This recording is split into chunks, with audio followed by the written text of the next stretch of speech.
So at the point of my retirement a couple weeks ago, I've been working with Midwest Family for about 10 years. The process of working with Midwest Family has been very easy. It's been great. When I first came to Springfield, my office manager knew Chris in marketing and hooked us up and said, you need to talk to this lady. And I was listening to the radio and noticed that there was a lot of local merchants on the radio. And so I went to lunch with her.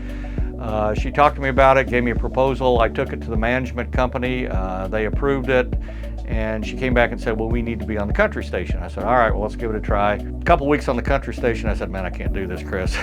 we got to come up with something else. I'm a classic rock guy.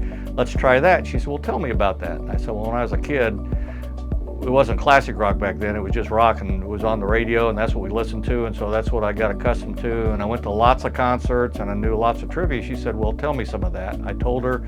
She said, well, you know, that sounds great. Why don't we come up with something where we can use that?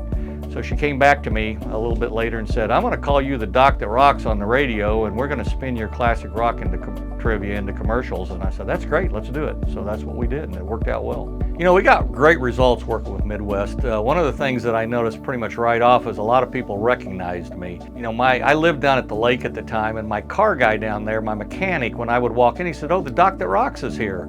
Or I'd go across the street to Big Shots Golf and hit golf balls and eat lunch, and the manager would say, the Doc that rocks is in the house. When my staff members would go out in the community and say, hey, I work for Dr. Melson, they'd say, oh, you work for the Doc that rocks. People would come in the office, and one of our promotions was, well, say, tell them Jay sent you and you'll get a free exam and x-rays, and people would come in and say, Jay sent me, or aren't you the Doc that rocks? I mean, everybody pretty much knew who I was. My favorite part about working with Midwest has been working with the people. I mean, it's great people. The very favorite thing I did, though, was to write and record the commercials with Jay. He's very professional. He does a great job on air, and we just had a blast doing that. So that was my favorite part. You know, I always felt like working with Midwest Family was more than just a business or marketing partnership. I felt like they were my friends. Chris was my patient, her son was, Jay and his daughter were my patient, his daughter's mother was.